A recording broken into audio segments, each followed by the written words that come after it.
success of this college and brought it to the place where it stands now. I would like to call upon stage our worthy chairman, Mia Tahir Javed, to address the students.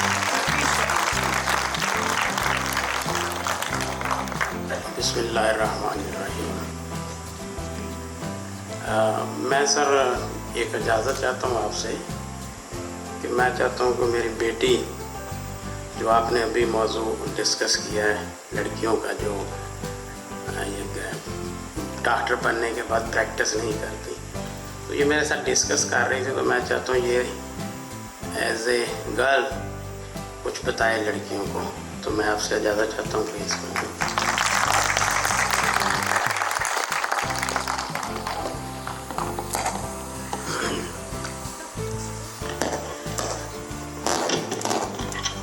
Assalamu alaikum everyone. I feel honored to be standing here in front of my father and the new batch and a lot of professors, highly qualified doctors over here. It was my father's dream, along with his fellow colleagues, to make a medical college and a teaching hospital which produces doctors to help the welfare of Pakistan. Every ship is useless without its captain, and every airplane cannot take off without a pilot.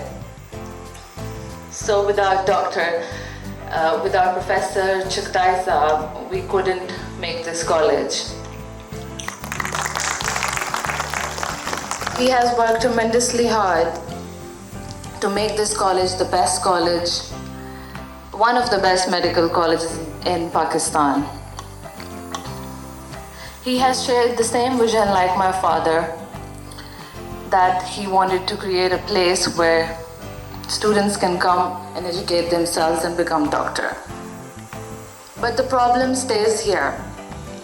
When in Pakistan 77% of women complete their education, their medical degree, and never continue to work.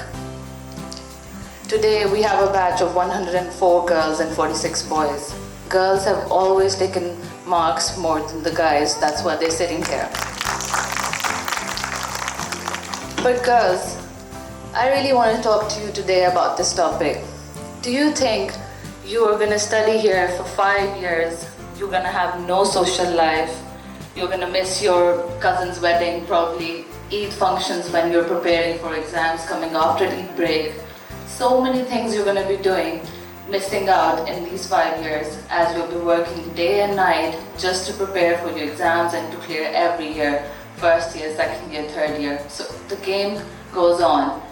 You have already achieved this race and you're sitting here because getting into a medical college is not a piece of cake, right?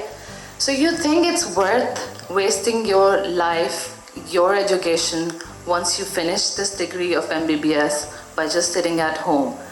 If this is your passion and if you think you are going to pursue this career, only then you deserve to be sitting here. Because there was a guy who couldn't score or get 5 to 8% marks just like you. That's why he's not sitting over here. तो आज आप लोग से एक request है कि जो लोग यहाँ पे एक सोशल प्रेशर की वजह से बैठे हैं या उनकी फैमिली प्रेशर की वजह से बैठे हैं कि उनको वो डॉक्टर बनाना चाहते हैं, वो अपने दिल से नहीं बनना चाहते, या जो लोग इधर सिर्फ इसलिए बैठे हैं, जो लड़कियाँ स्पेशली इसलिए बैठी हैं कि उनको एक डॉक्टर बहू का टाइटल चाहिए, उन्हें अच्छे रिश्ते मिलेंगे डॉक्टर बनने से, तो वो दोबारा से सोचें कि सिर्फ उन्हें MBBS की डिग्री से रिश्ते नहीं मिलेंगे। हर डिग्री की लड़की की शादी हो जाती है, जो फैशन डिज़ाइनिंग करती है उसकी शादी हो जाती है, जो होम इकोनॉमिक्स करती है उसकी शादी हो जाती है। तो ऐसी डिग्री क्यों ना चूज़ की जाए जिसमें आप घर बैठें और इंस्टाग्राम बिजनेसेस करें, आजकल फैशन डिज़ाइनर बन जाएं, फूड एंड न्यूट्रिशन के ऊपर काम कर लें। ऐसी बहुत सी चीज़ें आप घर पे बैठे कर सकते हैं जिसके लिए आपको MBBS की डिग्री नहीं चाहिए। तो ये जगह उसके लिए बन सकती थी जो एक्चुअली ये डिग्री करने के बाद हॉस्पिटल में उतरता, पेशेंट्स को ट्रीट करता। एज आप लोगों ने जो आज ओथ लिया है उसमें आपने क्लियरली कहा है कि आप लोगों की हेल्प करेंगे और आप पेशेंट की केयर करेंगे, इंसानियत के लिए काम करेंगे। तो अगर आप इंसानियत के लिए काम नहीं करेंगे तो हमारी country which is always lacking in doctors, 85,000 doctors are practicing right now in our country and we need 600,000 doctors. Do you think we can fill this gap by just making medical colleges? Because medical colleges तो हम बना लेंगे, but again लड़कियां लड़कों से ज़्यादा आएंगी college में, एडमिशन ले जाएंगी, पढ़ भी जाएंगी 5 years बाद, फिर वो 46 हमारे लड़के जाएंगे डॉक्टर में, हॉस्पिटल्स में प्रैक्टिस करेंगे. इन 104 में से 24 लड़कियां जाएंगी प्रैक्टिस करने. क्या वो गैप हम फिल कर पाएंगे इस तरह? नहीं, राइट? सो आप लोग ये सोच लें कि आप सबसे टफ डिग्री कर रहे हैं, जो डिग्री मैंने नहीं की या इधर बैठे हुए और भी बहुत से लोग जो हम इस कॉलेज के लिए काम कर रहे हैं उन्होंने नहीं की. हम लोग के पास वो नॉलेज नहीं है जो एक पेशेंट को की ज़िंदगी सेव करने में रिक्वायर होता है. Anyone can do a business, accounting, finance, and all these degrees which are simple degrees. This is the one of the toughest degree which you guys are doing right now, and you're gonna do it for another 5 years. So the game doesn't end here. You have to do a house job, you have to do your specialization, and you have to pursue your career, because that's what we need. We need doctors in this country to help the patient. We need doctors for everybody in the whole world. So please girls, buck up. आप लोग कोई social pressure में ना आए. आपको मैंने ये नहीं कहा कि आप शादी ना करें. मैंने भी शादी की है, बट फिर भी मैं काम पे आती हूँ. बट एक बात है, आप लोग शादी करें, आप लोग शादी करें, अपनी वर्क लाइफ को बैलेंस करें. आप ये पहले ही एक पॉइंट भी बताएं अपने घर वालों को कि मैंने बहुत मुश्किल डिग्री की है और मैं कर रही हूँ, तो मैंने अपनी लाइफ कंटिन्यू करनी है पढ़ने में. तो आप पार्टनर्स भी ढूंढें ऐसे, पर पार्टनर ढूंढना नसीब में होता है, पार्टनर आपको खुद मिल जाते हैं. ठीक है, तो ये तो कोई अच्छी MBBS डिग्री करने वाली लड़की को भी कोई नॉर्मल पार्टनर मिल सकता है. ज़रूरी नहीं है कि उसको कोई बहुत अच्छा पार्टनर मिल जाए जस्ट बिकॉज उसने MBBS किया हुआ था.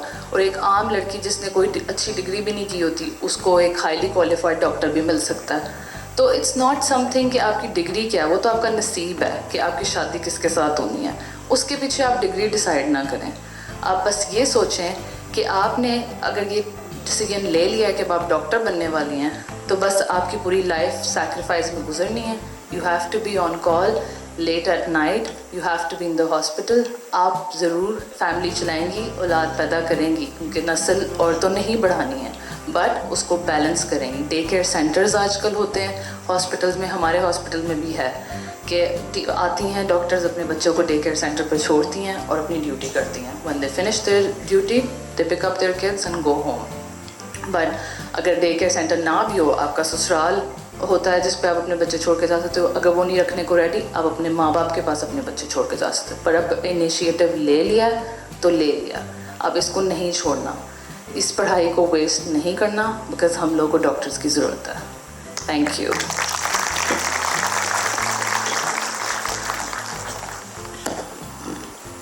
Thank you Manahil.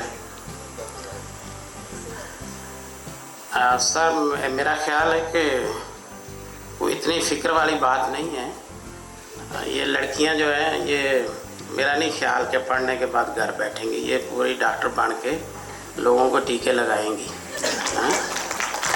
और मनाहिल, आपको भी फ़िक्र करने की ज़रूरत नहीं है. मेरी भी 4 बेटियां जी, सब पढ़ रही हैं.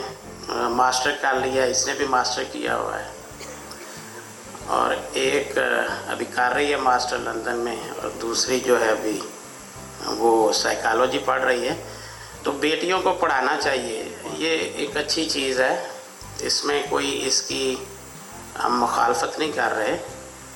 सिर्फ यही एक तकलीफ़ होती है कि जब हम देखते हैं कि एक डॉक्टर, लेडी डॉक्टर, वो घर में बैठी हुई प्रैक्टिस नहीं कर रही, इसकी तकलीफ़ है. तो इसका इजहार ताई साहब ने भी किया, और मेरी बेटी 1-2 दिन पहले मेरे साथ डिस्कस कर रही थी, क्योंकि इसकी जिस घर में शादी हुई है, तो उस लड़के का बड़े भाई की जो बीवी है वो डॉक्टर है. तो उसने थ्रू आउट अपने कैरियर ये मुझे बता रही थी कि सारी पोजीशनों में वो फर्स्ट ही आती रही है, और अब वो डॉक्टर बन के अपने घर में बैठी हुई प्रैक्टिस नहीं कर रही. तो वो दुख होता है कि इतनी शार्टेज है डॉक्टर्स की, और एक लड़की जब डॉक्टर बन जाए तो वो आगे काम ना करे. तो यहाँ पर पेरेंट्स भी सारे बैठे हुए हैं। तो आपकी बेटियाँ आप यहाँ पढ़ने आई हैं, इंशाअल्लाह ताला इस कॉलेज में सब लोग उनके साथ जो बड़ा उनका ख्याल रखेंगे, हर तरह का उनको पढ़ाने में बड़ी कोशिश करेंगे। और उसके साथ साथ आपकी भी जिम्मेदारी है कि जब आप इनकी शादियां करें तो आपके ज़हन में क्लियर होना चाहिए कि आप उस जगह इनकी शादी करेंगे जो फैमिली इनको आगे ये काम करने दे, प्रैक्टिस करने दे। ये ना कि ऐसी जगह पे इनकी शादी करेंगे जो इनको कहे जी आपने अब घर नहीं से बाहर ही निकलना और बस दरवाजे के अंदर ही रहना है, जो पढ़ लिया पढ़ लिया। तो ये जुल्म ना इनके साथ कीजिए। जितनी आपने इनके साथ अभी कुर्बानी दी है कि एक इनको लेके पहले दिन से लेके स्कूलों में छोड़ के आते रहे होंगे, लेके आते रहे होंगे, इतनी इनके साथ कॉलेज में आप लोगों ने मेहनत की होगी, और आज जब आप यहाँ पर इनको दाखिल करवा के ये डॉक्टर बन रहे, कितनी खुशी हुई होगी आपको। और ये खुशी की कोई कीमत ही नहीं है, क्योंकि हम देख रहे हैं, मैं पिछले 12-13 साल से देख रहा हूँ कि हमारे पास करोड़पति लोग आते हैं लेकिन उनके बच्चे इस पोजीशन पे, मेरिट पे नहीं आते कि वो दाखिल हो सके। तो वो कोई लिमिट नहीं होती उनकी दौलत की। वो कहते हैं कि ये ले लें लेकिन हमारे बच्चे को आप डॉक्टर बना दें, लेकिन हम नहीं ले सकते। हमने पहले दिन से ये फैसला किया हुआ था कि हमने मेरिट पे बच्चों को दाखिल करना है, पैसों के लिए नहीं करना। तो आप बहुत खुशकिस्मत हैं, बच्चे भी और उनके पेरेंट्स भी।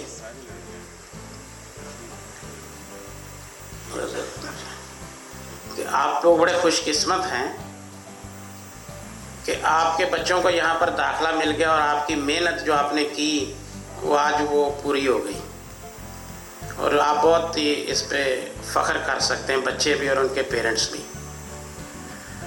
अब ये जो सफ़र है ये शुरू हुआ, ये इसमें काफ़ी मुश्किलात भी हैं, लेकिन इतनी भी मुश्किलात नहीं कि अगर आपने इरादा कर लिया यहाँ तक आगे तो आगे जाना भी कोई मुश्किल नहीं। इतना डिसाइड होने की ज़रूरत नहीं है।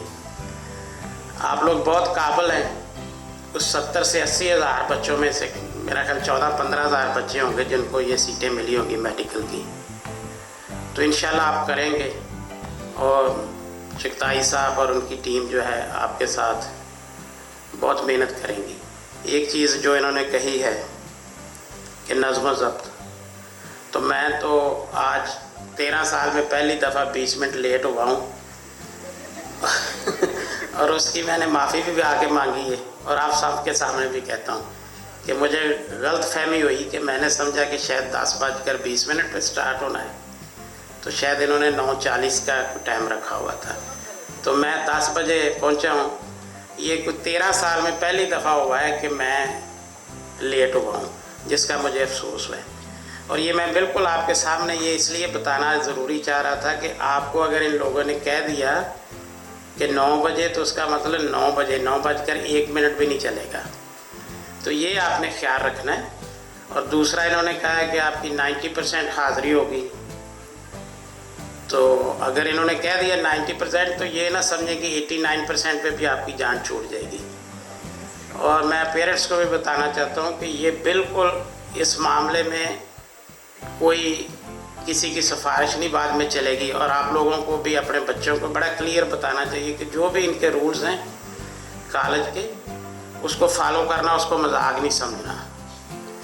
मैं आपको बताना चाहता हूँ कि इसी कॉलेज में जब ये पहली दफ़ा रूल बना तो बच्चों ने उसको फॉलो नहीं किया,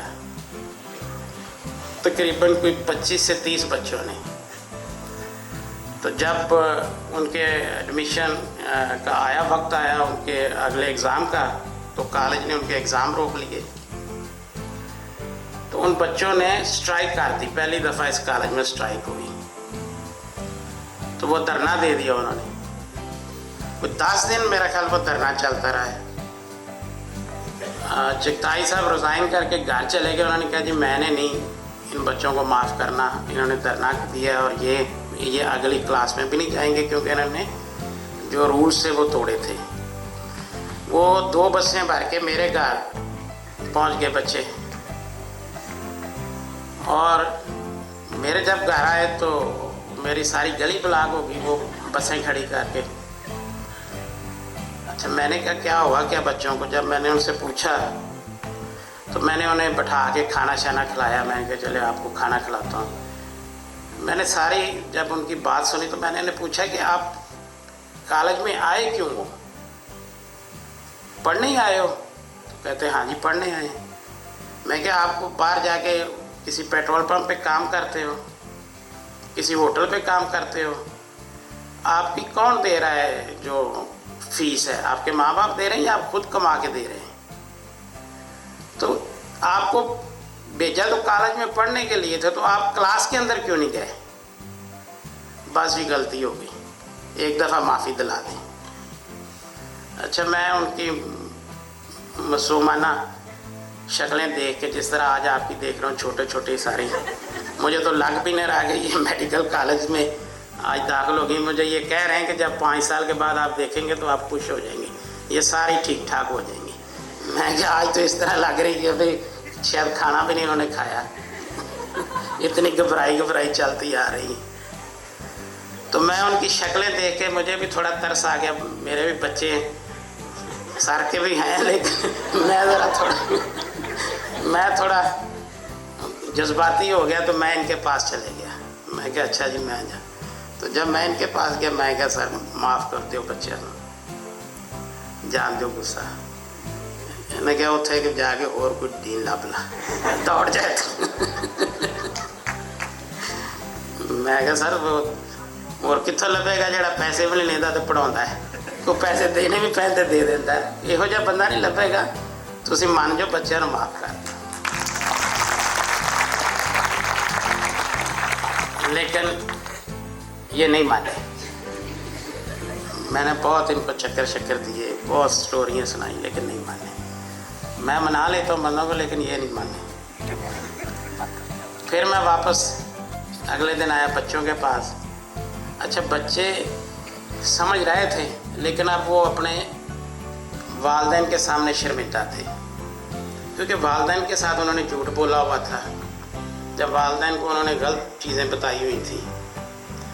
अच्छा, फिर मैं अंडरस्टैंड कर गया कि ये इस तरह मसला नहीं हल होगा। फिर मैंने उनके पेरेंट्स को बुलाया और जब उनसे बात की तो बहुत से बच्चों ने जो यहाँ से लेटर जाते थे अपने पेरेंट्स के पास जाने नहीं दिए। वो मेरा बेटा भी करता है, बैठा सामने वो भी जरा ट्यूशन पढ़ाता ना, वह नंबर ब्लॉक कर देता माँ के टेलीफोन पे कि 9 बजे उन्हें फ़ोन करना, वो फ़ोन करेगा कि फ़ोन ही नहीं मिल रहा। तो बच्चों ने बिल्कुल वही काम किया। बहुत से बच्चों ने अपने माँ बाप को वो लेटर और वो इन्फॉर्मेशन जाने ही नहीं दी, जिससे माँ बाप को पता चले कि ये लोग जो हैं वो जा ही नहीं रहे, इनकी हाज़िरी कम हो रही है। बहरहाल वो मसला हल हो गया। वो बच्चों को इन्होंने नहीं आगे अगली क्लास में जाने दिया। उनका 1 साल ज़ाया हुआ कुछ बच्चों का। लेकिन उसके बाद से लेके आज तक इस कॉलेज में फिर बच्चों को इस चीज़ का अंदाज़ा भी हो गया कि ये चीज़ गलत है। तो अभी आज आपका तो पहला दिन है, तो ये चीज़ें मैं आपको इसलिए बताना चाह रहा हूँ कि आपने बिल्कुल कोई भी कॉलेज की तरफ से इंस्ट्रक्शन आए तो आपने कभी भी उसको लाइट नहीं लेना। और जो पेरेंट्स यहाँ पर बैठे उनको भी मैं ये गुजारिश करूँगा कि कॉलेज के साथ आप राब्ते में रहिएगा और अपने एड्रेस, अपने ईमेल, अपने टेलीफ़ोन यहाँ के स्टाफ के साथ शेयर कीजिए। वक्तन फ़वक्तन आके चेक भी कीजिए। बाकी आपकी बच्चे यहाँ पर पढ़ रहे हैं, मैं उनको ये भी कहना चाहता हूँ कि आजकल यूनिवर्सिटीज़ और कॉलेज में बच्चों को बहुत से बुरी आदतें भी पड़ रही हैं, स्मोकिंग की, नशों की। और बच्चों को ये समझाया जाता है कि ये आप ले लें, सिगरेट ले लें, इससे पढ़ना बड़ा आसान हो जाता है, इससे बंदा थकता नहीं है, इससे पढ़ पढ़ के बंदा राकट बन जाता है और नींद ही नहीं आती। नहीं, मैं तो जो बच्चे राकट बने मैंने उनके इंटरव्यू किए हैं ना, मैं तो इसलिए कह रहा हूँ आपको जी, कभी भी आप थकेंगे नहीं। ये सिगरेट एक लगाएं कश और बस फिर, और जिसने ये कश लगा लिया उसने अपना बेड़ा गर्क कर लिया ज़िंदगी में। और आप बच्चे हैं, आपको अभी समझ नहीं लगेगी इन बातों की। ऐसे दुश्मनों से आपने दूर रहना है, क्योंकि आपके माँ बाप ने आपके साथ बड़ी मेहनत की यहाँ तक आपको लाने में। और बहुत सी ऐसी बुरी आदतें जो हैं वो आपका पीछा करेंगी और किसी न किसी शक्ल में वो आपके इर्द गिर्द घूमेंगी। आपने उनसे बचना है। और दूसरा, आप इस कॉलेज में हैं, मैं स्पेशली लड़कियों को कहना चाहता हूँ कि आपने अपनी इज़्ज़त का, अपने माँ बाप की इज़्ज़त का और इस कॉलेज की इज़्ज़त का ख्याल रखना है। कभी भी आपको कोई ब्लैकमेल करे, कभी को आपको ऐसी कुछ शिकायत आए, तो आपने बिल्कुल उसमें शर्म नहीं महसूस करनी। हम भी आपके माँ बाप हैं। आप चगताई साहब के पास आ सकते हैं, मेरे पास आ सकते हैं। मेरा इसी सोसाइटी में घर भी है, मेरा ऑफिस भी है। कोई भी किसी से ब्लैकमेल नहीं होना कभी भी। और लड़कों को भी मैं ये रिक्वेस्ट करूँगा कि आप भी एक अच्छे इंसान बनेंगे, यहाँ पर अपनी भी इज़्ज़त का ख्याल रखेंगे और आपके साथ जो लड़कियाँ पढ़ने आई हुई हैं, आपसे सीनियर जूनियर, उनकी भी इज़्ज़त का ख्याल रखेंगे और अपनी पढ़ाई के ऊपर तवज्जो देंगे और एक अच्छे और समझदार डॉक्टर बन के और एक अच्छे इंसान बन के यहाँ से जाएंगे। ये कॉलेज और यहाँ के जो टीचर हैं हमेशा आपकी मदद करेंगे और आपको एक अच्छी पोजीशन में लेंगे।